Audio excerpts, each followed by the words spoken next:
तो कैसे भाई सारे, एक और नई वीडियो में आप सभी का स्वागत है। तो आज हम डिस्कस करने वाले हैं कि अपनी कार माइलेज को कैसे हम इंक्रीज कर सकते हैं छोटी छोटी टिप्स से।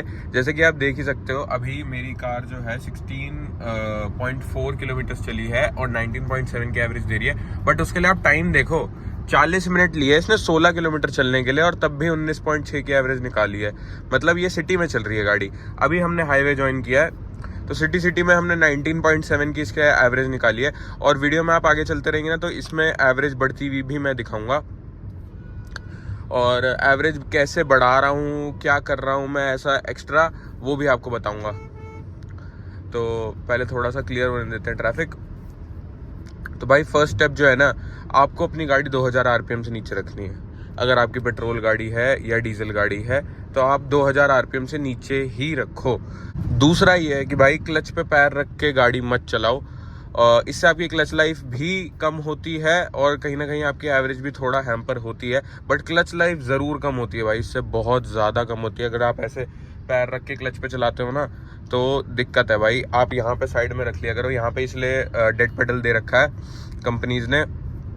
अगला, लोग क्या करते हैं, एसी ऑन कर दिया। एसी में आपकी एवरेज थोड़ी सी गिरती है माइलेज, बट उनको ना ये भी लगता है कि अगर एक नंबर पे चल रहा है तो ठीक है, और अब ये ब्लास्ट पे चल गया तो ज़्यादा पेट्रोल खाएगी गाड़ी या ज़्यादा डीजल पिएगी। ऐसा कुछ नहीं है।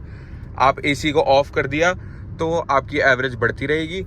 अगर एसी ऑन है, चाहे वो कितने भी स्पीड पे चल रहा है, कंप्रेसर उसका ऑन हो गया, कितने भी फैन स्पीड पे चले वो, उसको कोई फर्क नहीं पड़ता। कितने भी टेम्परेचर पे हो उसे कोई फर्क नहीं पड़ता।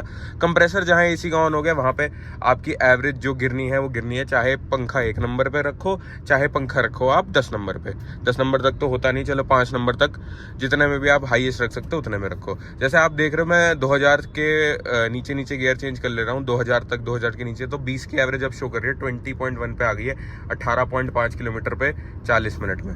आगे भी देखते हैं, आगे भी चलते हैं, फिर भी आपको बताता रहता हूँ। और मैं आपको ये स्पेसिफिकली बता देता हूँ, ये i20 N-Line मैनुअल ट्रांसमिशन है, 3 सिलेंडर में टर्बोचार्ज इंजन है, उससे ये एवरेज निकल रही है भाई। और पेट्रोल जो यूज़ हो रहा है इसमें ये नॉर्मल पेट्रोल में चल रही है, XP95 पेट्रोल नहीं है इसमें। आगे चलते हैं भाई। नेक्स्ट जो है आपका स्टेप जिससे आपकी एवरेज अच्छी खासी बढ़ सकती है, वो है कि लोग एसी ऑफ करके ना ये शीशे खोल लेते हैं। अगर आप ये शीशा खोलोगे ना तो आप एक ना चीज नोटिस करना,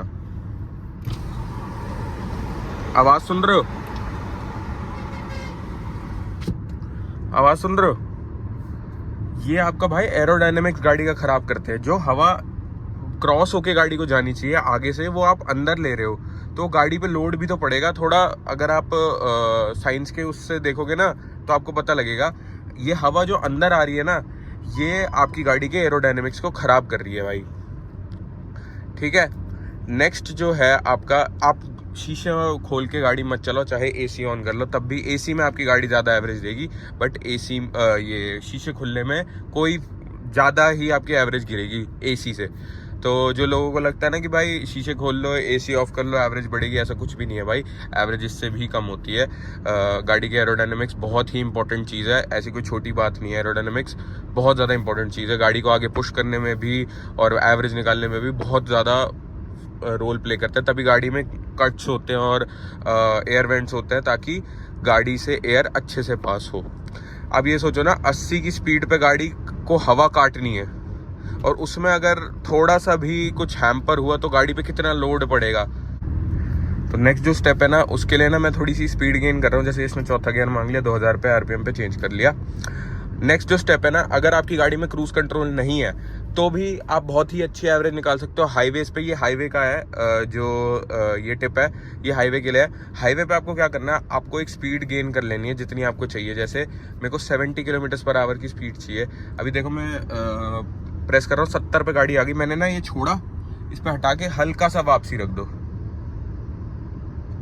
हल्का सा वापसी रख दो। देखो 66 की 66 पे ही है। अभी आपको फिर से करके दिखाता हूँ। जैसे मैंने स्पीड गेन करी, ये गाड़ी हो गई 80 पे, छोड़ा, रख दिया, 78 की 78 पे ही रहेगी ना। देखो, आपको बस ना ऐसे छोड़ के टैप वापसी कर देना हल्का सा, और ये गाड़ी आपकी एक तरीके से आपके पैरों से ही क्रूज पे लग गई। तो ये भी बहुत ज़्यादा इंपॉर्टेंट रोल प्ले करता है। अगर आपकी गाड़ी की स्पीड कांस्टेंट रहेगी ना तो भी आपकी गाड़ी ज़्यादा एवरेज निकालती है। ये भी बहुत सही तरीका है भाई। अगर आपकी गाड़ी में क्रूज कंट्रोल नहीं है तो आप ऐसे भी इसमें एवरेज निकाल सकते हो क्रूज के थ्रू, आप अपने पैरों के थ्रू। तो यही थी भाई कुछ आज की वीडियो, छोटी सी सिंपल सी। मैं आपको बस ये बताना चाह रहा था कि हाईवे पे कैसे आप एवरेज निकाल सकते हो। मैं भी खाली बैठा हुआ था तो मैंने ये वीडियो बना दी। तो यही थी भाई कुछ आज की video. Thank you so much.